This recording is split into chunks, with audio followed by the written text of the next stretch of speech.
here. Never know when to hit record exactly, but there we go. You're going to be blessed tonight for showing up. And I really, truly believe that. We honor that commitment. I know a couple of you are on with the power half hour. Tyler, we always do a power half hour right before this for action.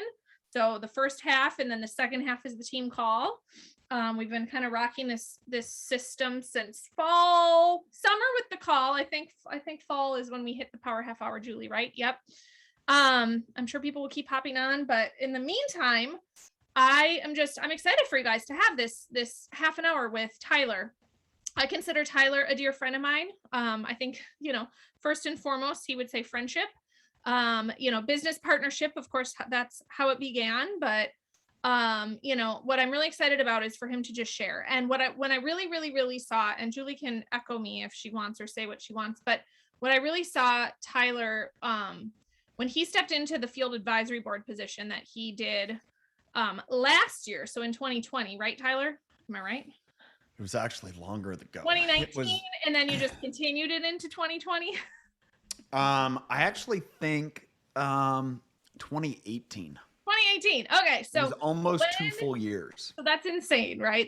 That's like so much time. But when he jumped into that, I saw this new level of like, wow, he's just in it with corporate, and he's just, a visionary who's able to come and cast things to our team and really pour belief and skills and mindset and leadership. And it's been so fun to see. We spent a little bit of time with them this summer at their house, and that's just kind of the people that they are. Super down to earth. I know I listed that he, I think it was 13 or 14 million that they've made so far. But they certainly live they live for their family, their faith, their friendships. Tyler is business savvy, and he's going to share with us tonight, really, as we head into 2022. So Tyler, and I said, how many executives do you have? And you didn't write me back, but no. Right. Cause he's like, it doesn't matter, but they're in the teens, platinum. And then I think 13 or 14 star platinum plus, the 2 spousal business centers. It ranks higher than that. Top 5, always floating right around in the top 5 in the whole company, but just humble as ever. So Tyler, yes, most importantly, servant leadership. Do you want to share a little bit about, just what you're excited about right now, what you are thinking about, what's on your heart? Yeah, I certainly can, but I'm super excited to be with you guys. One, can I take a little liberty here? Of course, please do. Okay, let's just hang out. All right, let's just chat. There's 7 of us here, 8 of us. Can we just be friends and just chat, and let's just have a chat? Is that okay? Yes, absolutely. Okay, so if Tara and Michelle and Elby, just turn your camera on. I don't care. I mean, I don't have makeup on either, so it doesn't matter. I didn't even do my hair for this. It's okay. We can just roll with it. And I'm kind of, Darlene too. I see your face, but turn on the camera and let's just I want to hear from you guys. What do you guys want to talk about? What I have to say doesn't matter. Whatever we've accomplished does not matter. It's like, where are we at here and now? And what do you guys want to talk about? If you have a question, what do you want to know my thoughts? Let's start there instead of me just spouting to you whatever I decide to tell you. That's meaningless. Let's talk. Okay, I can go first. Yeah, I can go first. Yes. So thankful that you are here. All right, I have a timeout. I got to ask you, Julie, how are you? And how is everything in Waukesha? It's pretty heavy still. Okay. I'll be honest. So we're doing our best, right? Okay. So it's been I get it. Woo, yeah, yes. It's been a hard couple of weeks, but we're hanging in there. But thank you for asking. I appreciate that. So I totally killed what you were going to say, but I wanted to know. It's serious. I mean, no, I do. I appreciate that. That's part of what makes you a wonderful leader, though, is because you're plugged in and tuned in to know enough to know what actually matters for people. So I appreciate that. I will pivot though and ask my question. Yeah. Obviously we can see Isogenics continuing to go through transformation as a company. And obviously the excitement around the skincare line coming as we continue to like watch the company evolve. Like how do you stay anchored in we have so many offerings now and so many great products, where to keep your energy focused, right? It's like the collagen is amazing, the adaptogen elixir is amazing, we have these amazing weight wellness products, we have the performance products, we have this new skincare line. Sometimes I feel like people get overwhelmed by too much. So what kind of suggestions would you have in terms of really wanting to embrace, right, the 2.0 version of Isagenix while still not overwhelming both ourselves and new people? I feel like I talked in circles, but hopefully that makes sense. No, if you talked in circles, it's because you just went around the edge of the bullseye to make sure the bullseye is identified. Yeah, we could have a pretty long discussion on that one. Especially 10 going on 11 years. And if I dip back into my previous career and think about even myself, when I was doing dairy nutrition, and, it was me, it was my service. And I did not realize then the way to amplify my service was how I grew. And looking back now, it's like, I remember a couple years ago, maybe it was 2 years ago, we're back in California for Thanksgiving and driving by some of my old clients' dairies. And I'm like, man, if I could go, into business with what I know now, it'd be just a lot different and a whole lot more fun because I would approach it so differently. Okay. So if I use that same thing with Isagenix, I'm not talking in circles, Julie, but I'm trying to layer in enough. I had a discussion with a good friend today. He is kind of a marketing for a hair restoration product. The company started just a couple years ago. They've had phenomenal success. There was a founder that developed the product, researched himself, and my friend's worked for him for maybe a year now. And I was talking to him, and I said, what's next? Because, as I was thinking about the other day, and Isagenix is bringing out this hair revival product. And I was thinking just through that experience is like, you have this hair restoration, you're kind of are you a one-trick pony? Like, do you start going into the nutrition products, this or that? And he knows about Isagenix, loves the products, has had a business center before. And he goes, well, I look a lot like what Isagenix has been so good at. I'm like, oh, please tell me. Let me know what Isagenix is good. And he goes, the thing that they identified what their key as a company. And he said he recognized it in part about Isagenix. And I was like, oh, that was good. He goes, they're not a hair restoration company. They're an education company. And you know how they've built their business? A Facebook group. And it's been mostly by referrals.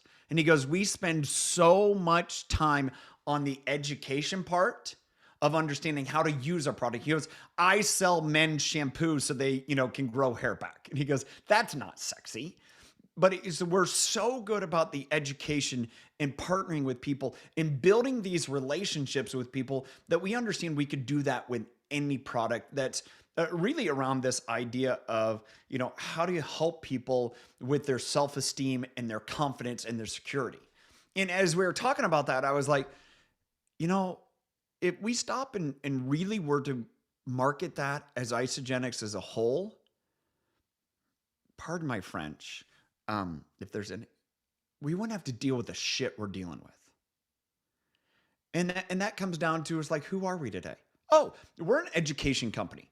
And we're going to teach people how to build self-esteem and confidence and security. How does it done?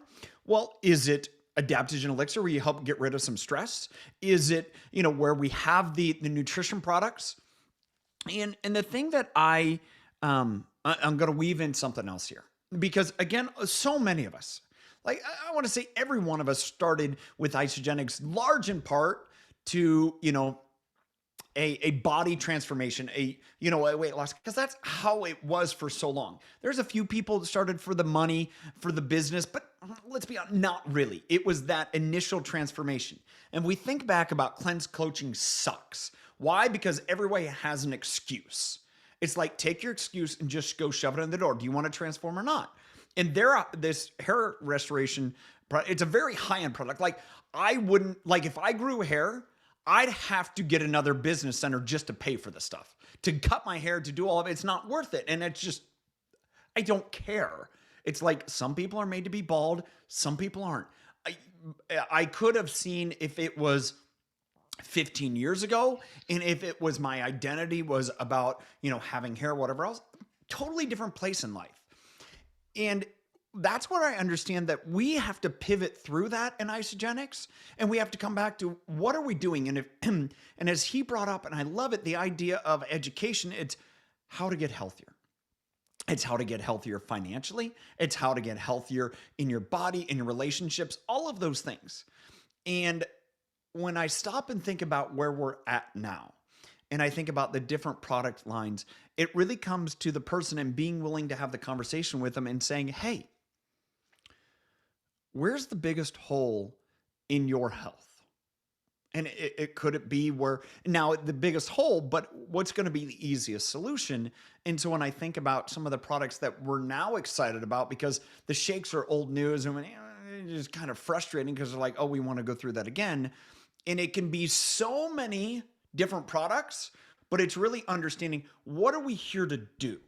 And if we're here to, and I love it and I want to go with it, is if we're here to educate people. Because that's what any great product and service does, is educates people. If we're here to educate people, how can we do so in a way that impacts their life? Because that's way more fun. And it's fun talking to this guy. His name is Austin, if I didn't say that before.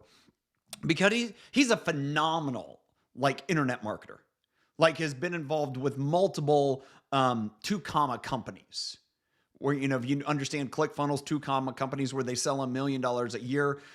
This hair restoration product, they've done that as well. And he goes, I used to think it was about chasing the metrics and it's all that stuff. And he goes, now, dude, no, it's not. It's about changing lives. And I'm like, yeah, you're getting it. And I think that's where, if we come back to all these different product lines, it's like, stop, time out. Who are we? We're about the education of how you change your life, how you get healthier, how you do those things. And then it just pick the product that fits for where you're at. And that can be so broad for people. But I think if we focus on the products that we're most excited about today, those are the consumers we will find. Because if you're trying to sell the Isoline shake and you no longer like the taste of it, people are going to read it.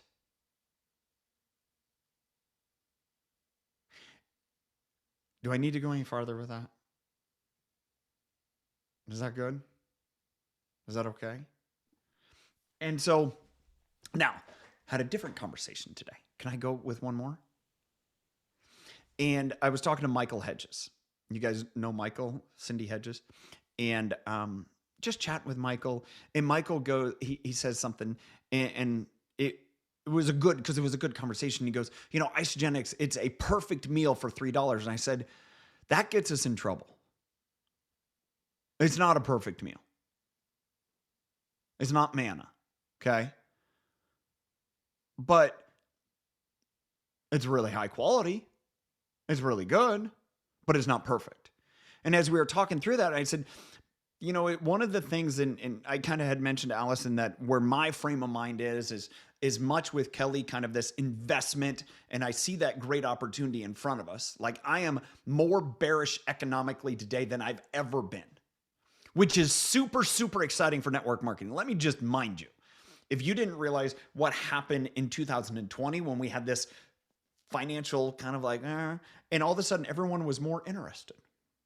And then they disappeared once they got money and they didn't need it. And so now if you look back the history of network marketing, it thrives when the economy tanks. That is the history. That is the ebbs and flows. That is the waves of network marketing, because people are looking for an option. I believe economically, we've been on this long bear run. Their food costs are 15% higher than they were a year ago, and people are starting to feel that. And I hate to tell you, but my belief is it's going to be 15% higher a year from now, Beef is going to be significantly higher. Dairy is going to be significantly higher. All those things are going to be higher. That is going to happen. Beef may get a little cheaper, but don't expect it to show up in the grocery store because they're not going to give back prices. The wholesalers, the grocery stores are going to keep every bit of margin they can, but then the raw ingredient is going to go higher. And when I stop and think about that, even isogenics going up 10 to 12%, that's fine, whatever. That is reality. It's still a very, very high quality product for a favorable price. So what better conversation to have with people than take, and this goes along with what Kelly, is working on so much, is take and invest part of your grocery budget into a high quality, cost, favorable priced product. And the reason that I kind of corrected when Michael and I were talking about this perfect, you open up the window for everyone to just slam you. It's not perfect. It is this and that. It's high quality. Oh, well, okay. Yeah, I can see that. I can go with that. Favorable price. Oh, okay. Well, there's cheaper out there. It's like, but it's favorable. It's words that people can't get polarized. And our world wants to be so stinking polarized today. If I tell you the, picture behind me is black, and then there's going to be 17 people that say it's blue, and there's going to be 16 people that say, no, it's black, and everyone's going to get in a pissing match and doesn't matter. It's the world we live in. So just don't, it's dark. Okay? It's funny as I say that, I could see John Maxwell saying that exact same thing. You guys want to fight? It's dark. Fight's over. Let's move on. So, I don't know if that second part helped answer anything, but it's kind of where I'm at. But I think that comes back to Julie. It's kind of like figure out one of those things. And, it's talking to Andrew Logan, he's a good friend who's in Australia. And he's like, we talk about it in the sense of, $5 a day, just invest $5 a day. And that's where I think the discussion into the investment, you're investing in your health, where's the best ROI? Jackson Parr shared an amazing graphics. Like you have, crypto, you have bonds, you have stocks. I'll throw in real estate. Okay. Those all have measurable, but there's one that's off the charts, and that's your health. Absolutely. Hands down. Ask anyone who has gone through ill health, and they will tell you, I wish I would have invested more in my health. And so, all right, I'm going to show you a way to invest in your health that actually pays back a financial dividend.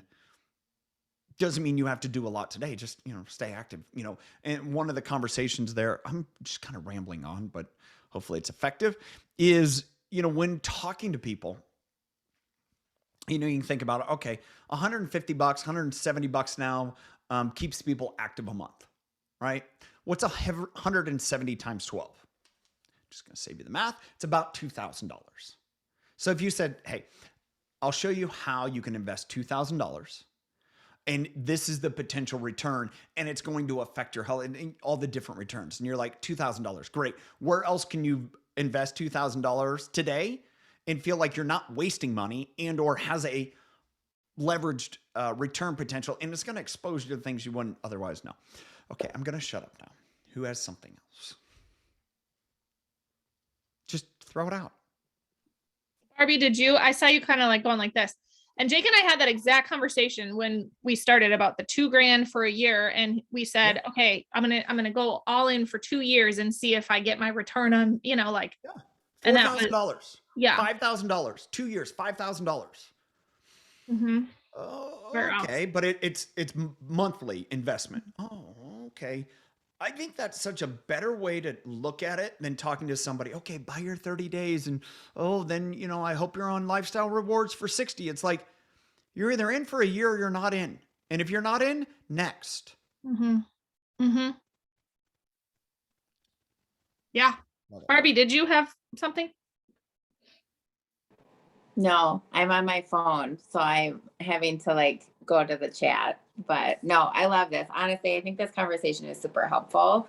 I think just knowing what you guys are focusing on, the conversations that you guys are having. I really love the verbiage about high quality product with favorable pricing. I think that's just seeing, knowing that you've seen where we've come and where we're going, I think is super helpful. And also just knowing the types of conversations that you're having with other leaders and what other people are focusing on, I think is super helpful, because we don't always get that. I mean, in your coffee chats, I think you give us updates and stuff, but I really like this where you're sharing a little bit more about the types of conversations that you're having. I think is super helpful. So I really appreciate it. Okay, great. Love your hair, by the way. Thanks. Great. It's different. That's why. Okay, you know. She's rocking the middle part, which is the I new know. thing, not us millennial moms with the side part. She's Side going part. trendy. Yeah, I go back and forth. I can't make up my mind. You have hair. Let's be honest here. Okay, Barbie. Appreciative for that. Look at this. I'm glad I don't. It's okay. You can have it. Who else has something?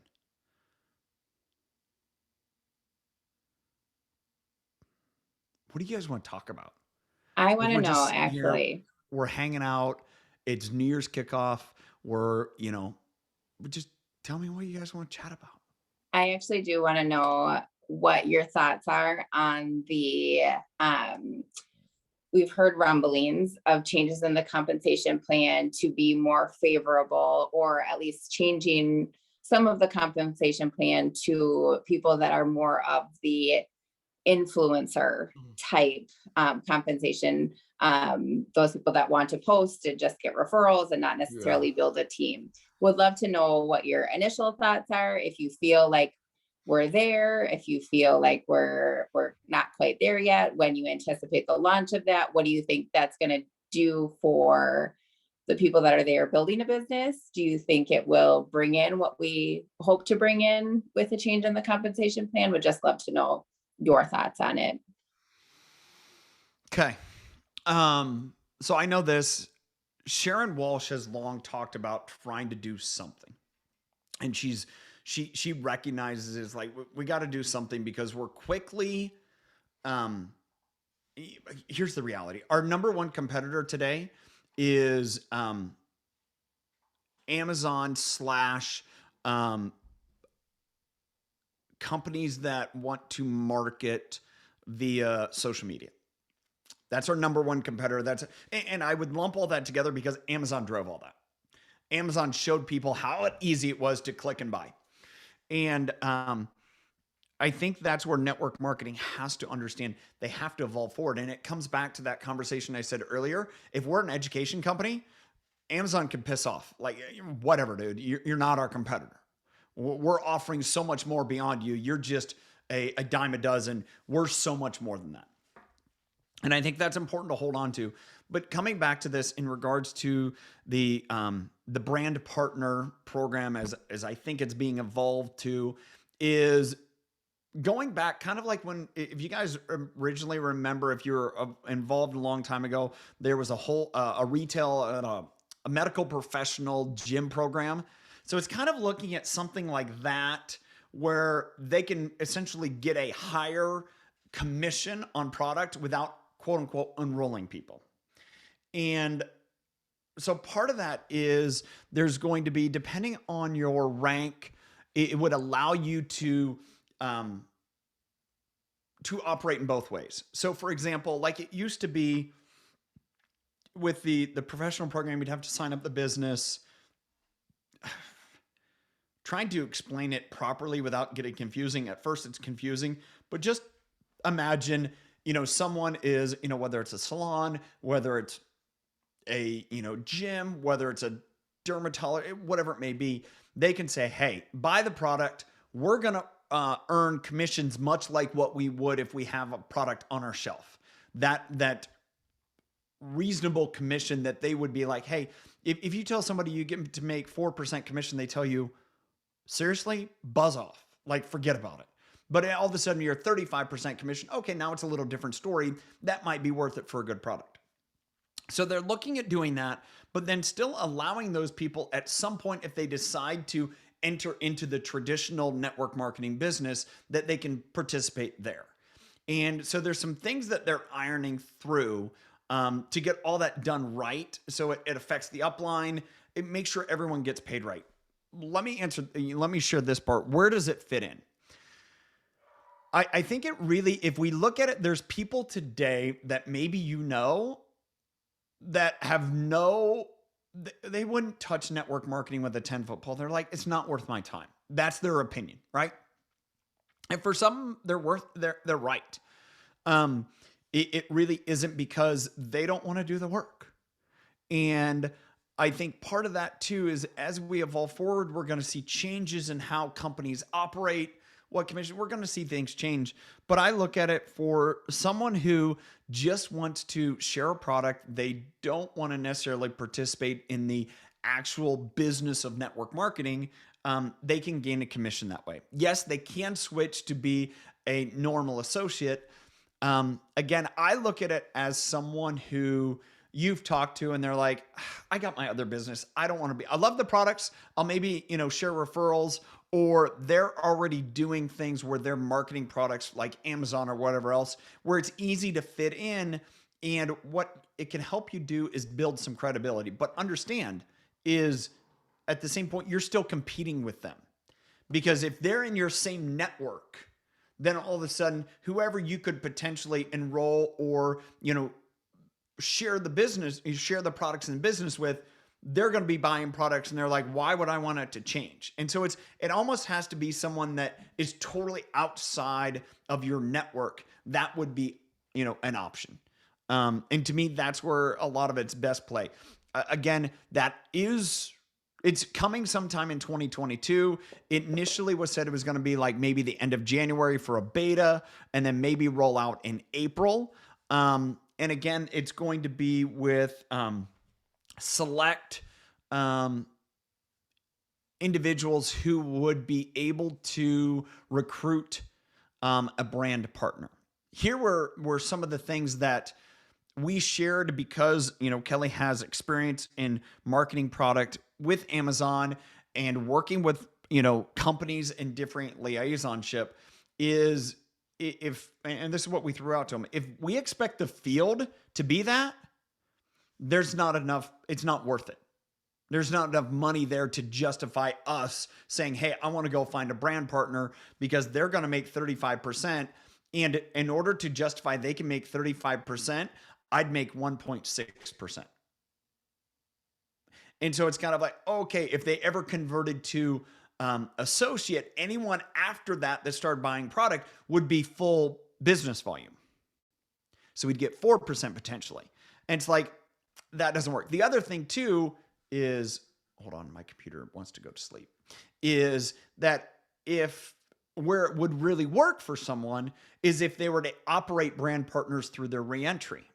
Well, why is that? Because if you're in your reentry, you already have the 600 BV qualified. So the 300 BV, and if they're selling product at 40% of BV, it's, it actually would make closer to 5% there. But as I explained to him, I said, we can't look at it that way, because that is setting ourselves up for failure. If that's the only place it's going to work, then that isn't a caveat. It's got to be something different than that. So while it's exciting, it's a very unique situation when it works. Getting back to it, as we explained, it's like, hey, corporate needs to have someone that is that relationship manager.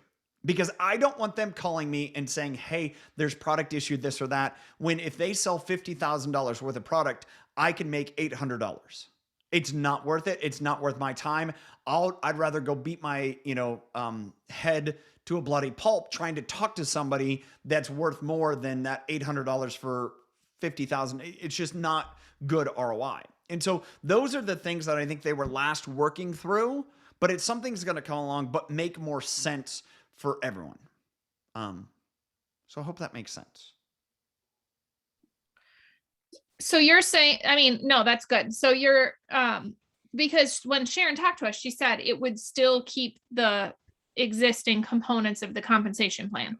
But I do remember with the medical professionals program, they would get a higher, but then the BV was docked across. Correct.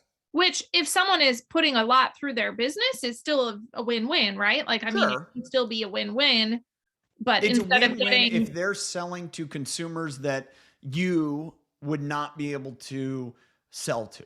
Yeah. But I'd be curious, what if they start someone who wants to be a typical associate, like a regular associate, like, and then that person's business, would that still be that docked, or would that business be able to go up back to the regular, Okay, say that again. Like, so you go talk to Barbie. Yeah, like I talked to, okay, Barbie has her dentist is just getting started right now. And putting it in her place. So say the dentist is like, nope, I want the 35%. I'm okay with the docked BV. But then say they don't get docked BV. Do they get any BV? No, they just get paid 35% on sales. Right. And then Barbie gets the docked BV. Totally. All the way up. Everyone, to all of us. The docked BV makes sense. But then say this dentist starts also her sister, who meets Barbie and says, I want to run with this business. I want to do network marketing. Would the docked BV continue forever down the dentist, or could that person, you know what I mean? Because. So what would happen, as it was kind of trying to be explained, is if that person, if the dentist were to say, hey, okay, I'm going to give up the docked BV. Hold on a second. I'm getting messages from Kelly. We were at our high school basketball game. I left early. They're up 58-57 with 27 seconds left. So if the dentist shares with the sister, she cannot, quote unquote, enroll anyone.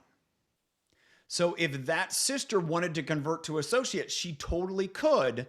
But forever, that volume would be discounted at 40% because the dentist's sister is a brand partner.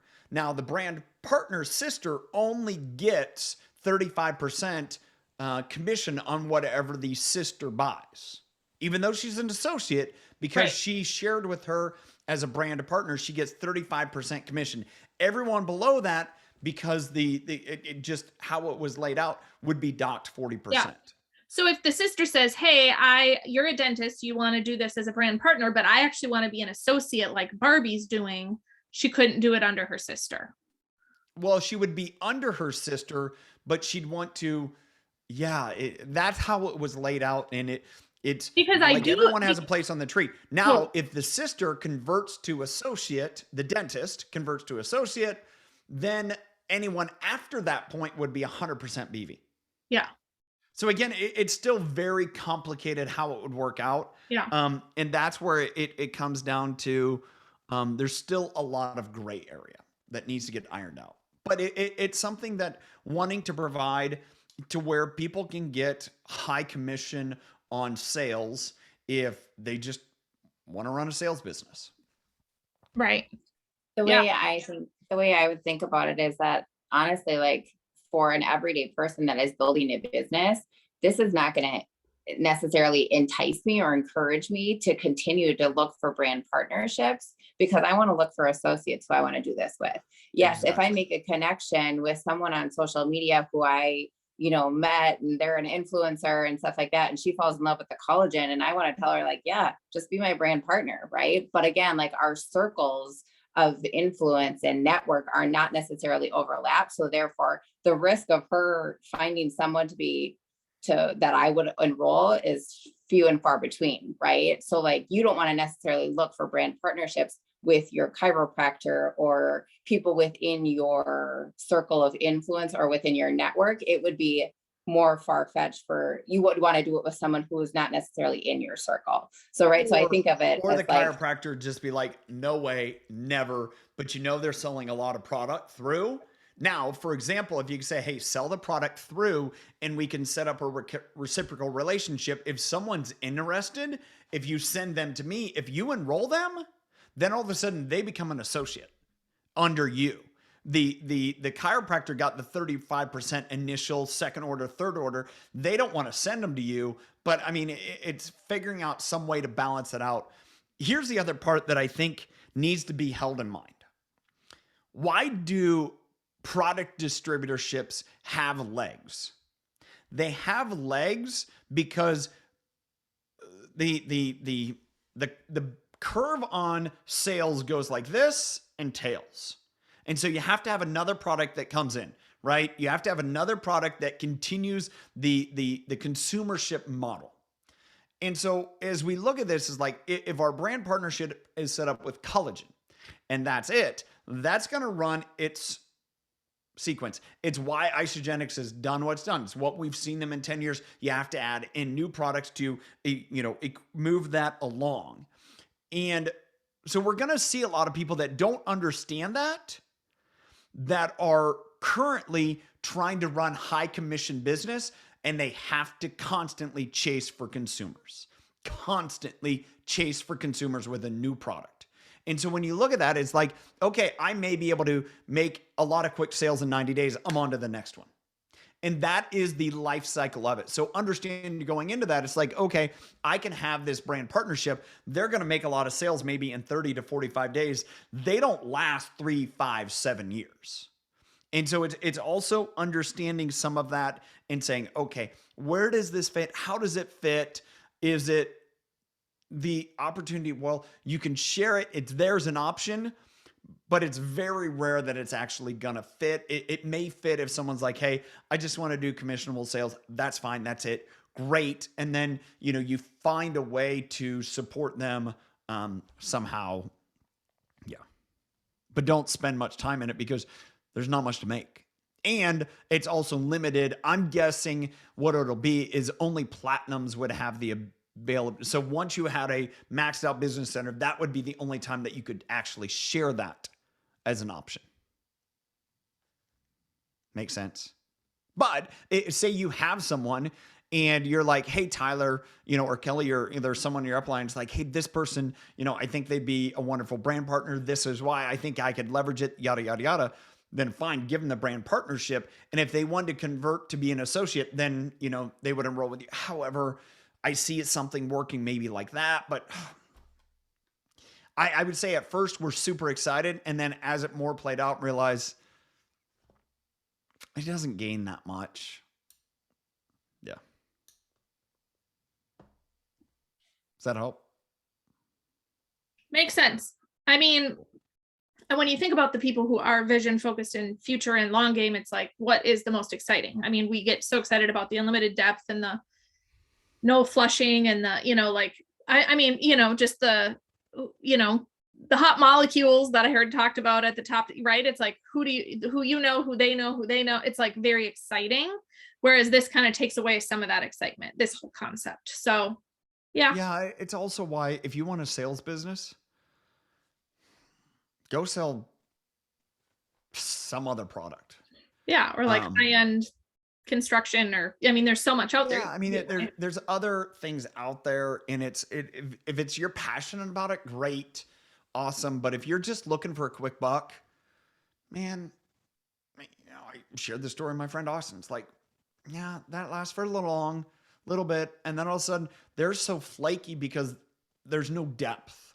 Yeah, there's no understanding. I want people to actually get a result and have impact. And so I understand why you'd want it. It's going to move product. It's good for Isogenics, but it doesn't build a lot of value in the field if you understand it from the standpoint of, I'm doing this to impact lives. If you're looking at it, it's like, I'm looking for the hot thing to sell right now. Great. Go do it. Yeah. Okay. If that's what you are, I don't really want to be, I don't really want you in my circle, because I'd much rather long-term. Yeah. Yeah. Good. And cause I was thinking, even if it's docked BV, if Barbie's dentist was bringing this whole pool of people to Isogenics, that then Barbie could kind of taproot and dig into and find the gems who want to network. But if to me, it could still be really beneficial, even if the doc BV is on her, but if they could find associates below, Yeah. And I think that's where the challenge really lies in, that it needs to make sense for everyone, is if we're able to do that from a customer lead point of view, then that makes a lot of sense. So even if the dentist BV is always docked, but yeah, totally. anyways, Well, we've gone over and you probably have a basketball game to check on. No, I think I got the message from Kelly that they won. Good. Who and, was playing? Sora High School. And so now that my daughter's a freshman and her friend who's a boy is a freshman on the basketball team, and Landon, our youngest, is a basketball player. So he sits on the bench with the coach's son and his buddies. And so all of that stuff. And that's a little school, right? Freeman's art school. That's great. That now kind of into it. And so they were down, and I left at the end of the first quarter, and I think they were down like 16-9. So that's it. Well, good. Go Freeman. Yes. Awesome. All right. How many of you are going to be at New Year's kickoff? Turn on your Planning cameras to. if they're off, or put a one in the chat. Can't Michelle tell. is, I know. Yep. Darlene. Okay. Darlene. Michelle. Yep. You, Tara. Barbie, Julie. Robin, whose camera's off. Yep. And Tara. Yeah. Pretty much. I think almost everyone. Okay. Awesome. Can't wait to see you guys. It's only 2.5 weeks away. That's bonkers. It always creeps up because I'm just focused on Christmas, but it's going to be the best. Yes. It's going to be fun. It's going to be fun to see everyone, hug, all those good things, which we have missed. We have missed dearly. So thank you so much for your time, Tyler. We seriously appreciate it. I love the chat. And everyone go enjoy. Got value. Oh yeah. Oh yeah. Absolute value. Big time. Wonderful. So great. Thank you. Bye, ladies. Thank you. Happy holidays. Good night. Christmas, everyone. Have a great week. We'll be back next week. Bye.